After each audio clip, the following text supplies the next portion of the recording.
পৰেশ বৰুৱালে মই কৈ দিছো যে জংঘলত থাকি পেলাই জংঘলৰ ভিতৰত সোমাই পেলাই অসমখনৰ উদ্ভুত কল্পনা কৰা এটা বাদ দিয়ক। মাননীয় মুখ্যমন্ত্ৰী মহোদয় ডাঙৰীয়াই বহুতখিনি উন্নতি কৰিছে, অসম এতিয়া উন্নতি পথত। আৰু আপোনাৰ সেই জংঘলৰ ভিতৰৰ পৰা যে যি দম দি আছে আপুনি মোক বা মোৰ পৰিয়াললৈ, মই এই বুঢ়া আঙুলিটো ভয় নকৰোঁ। বহুত অত্যাচাৰ কৰিলে আপুনি, মই এইটো একদম হেৰিকে কৈছো। আপুনি যদি সঁচাকে আপুনি ইমান মানে একদম আপুনি সত্য বিচাৰ কৰে, মই আপোনাক এটা কথা কৈছো, আহক আপুনি য'তে মাতে মই ত'তেই যাম। আপুনি কৈছে নে 24 ঘণ্টাত হৈ কঢ়াব, যে মই 24 ঘণ্টা কি, মই এইমাত্ৰ কৈছো আপোনাক, মই কোনো ধৰণৰ মানস বৰগোহাঁই নামৰ ল'ৰাজনক মই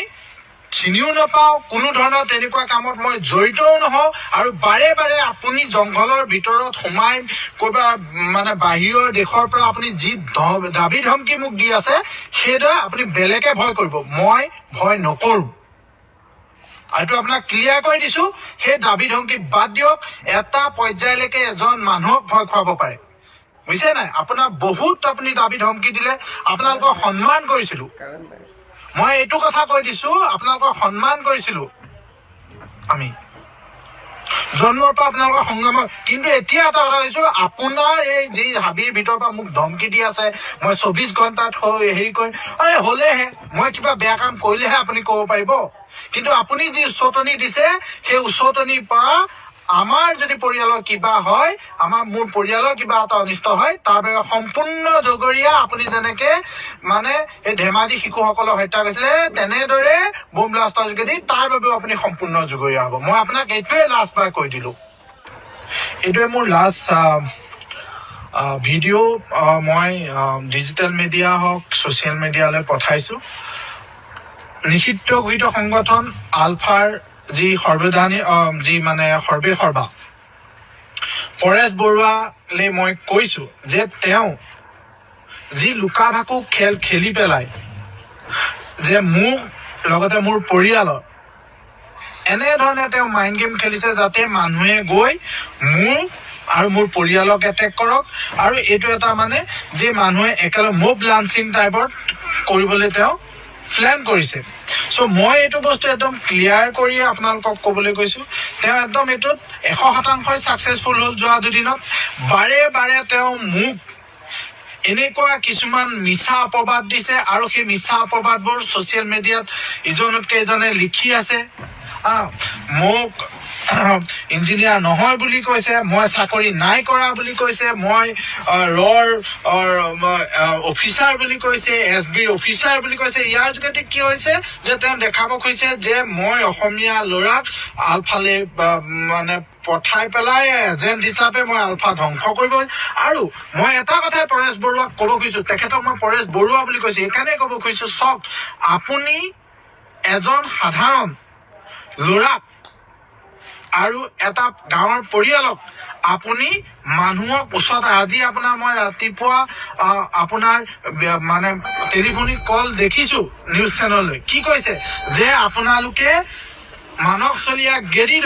গেৰি পেলাই বিচাৰ কৰক। মই কি অপৰাধ কৰিছো, কি আপোনালোকৰ লগত গৈ জংঘলত গৈ অস্ত্ৰ ধৰিব লাগিছিলে, তেতিয়া আপুনি ভাল পালেহেঁতেন। মই চাকৰি কৰি মোৰ পৰিয়ালৰ লগতে কিবা এটা ব্যৱসায় কৰিব খুজিছো, তাত ব্যৱসায় লাভ লোকচান হৈছে। মই কোনো অসমীয়া জাতি অহিত কৰা নাই, ক'তো মই বোম ব্লাষ্ট কৰি শিশু হত্যা কৰা নাই, ক'তো সাধাৰণ অসমীয়া মানুহৰ পৰা বোম দিয়া নাই। চ' এটা কথা আপোনাক ক্লিয়াৰ কৰি দিছো, আপুনি মানুহক যি ওচৰত আহিছে, চব মোক মাৰিব পাৰে, আপোনাৰ হাতত বন্দুক আছে, আপোনাৰ বোম আছে, আপোনাৰ সেইটোৱে পেচা, সেইটোৱে আপোনাৰ এতিয়া আপোনালোকৰ সেইটোৱে থাকিল যে অসমীয়া ল'ৰাক মব লাঞ্চিং কৰাই মানুহক উচতাই, সেইটো মানে মৃত্যুদণ্ড মানে কেনেকে ধ্বংস কৰিব পাৰে, সেইটোৱে আপোনাৰ এতিয়া টাৰ্গেট। মই যি বুজি পাইছো, আজি মই বহুত ক্ষোভত কৈছো। আৰু এটা লাষ্ট কথা আপোনাক কৈছো, শুনক, মই আপোনাৰ এই ডাৰ্টি পলিটিক্সত কেতিয়াও হাৰ নামানো মই আকৌ কৈছো মই 2012 চনত ইঞ্জিনিয়াৰিং কমপ্লিট কৰি তাৰ পিছৰ পৰা PwC EY ডিলয়ট আদি সংস্থাৰ লগত কৰ্মৰত হৈ আছিলো তাৰ যিখিনি পইচা পাইছো তাৰ মই ব্যৱসায় কৰিছিলো ব্যৱসায়ত মই লোকচান খাইছো সকলোৱে লোকচান খায় আৰু মই সেই ব্যৱসায় যোগেদি শিকিব পাৰিছো ভুল কৰিছো আকৌ কিন্তু মই অসমতে থাকি সেই কাম কৰিব চেষ্টা কৰি আছো কিন্তু আপুনি কি কৈছে আপুনি মিছা অপবাদ দি মোৰ লগতে মোৰ গোটেই পৰিয়ালটোক আপুনি এনেকুৱা এটা পৰ্যায়লৈ লৈ গৈছে যে মানুহে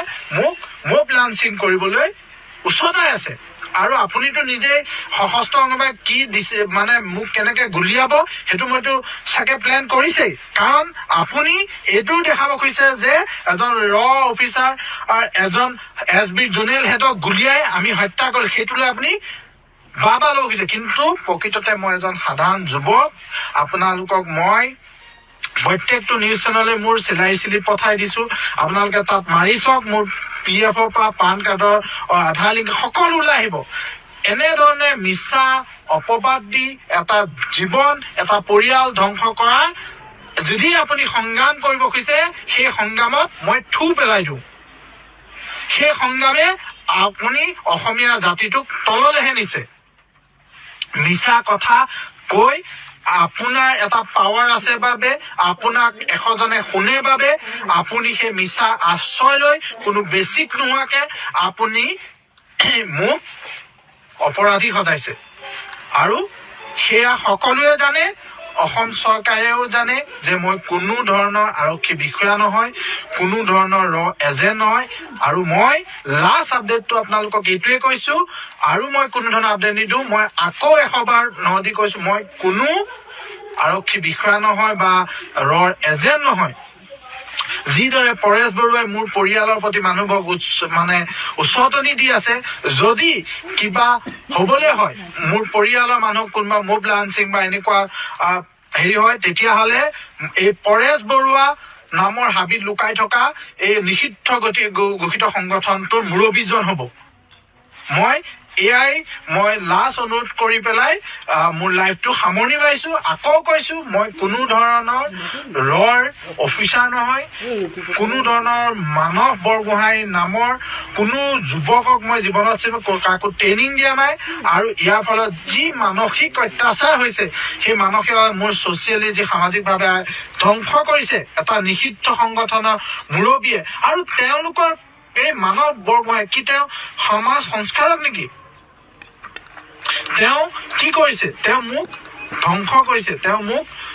পৰিয়ালটোক ধ্বংস কৰিব কৈছে আৰু যিজন লৈ প্ৰত্যেকটো কথাই মিছা কৈছে আৰু মই চাকৰি কৰাৰ পৰা মোৰ আই কাৰ্ডৰ পৰা মোৰ PF লৈকে সকলো আপোনালোকক দেখাই দিছো তেতিয়াও কিন্তু মোৰ এগেইনষ্টত পৰেশ বৰুৱাই উচতনিয়াই দি আছে চ' মই ইয়াকে কৈ মোৰ এই ভিডিঅ'টো সামৰণি মাৰিছো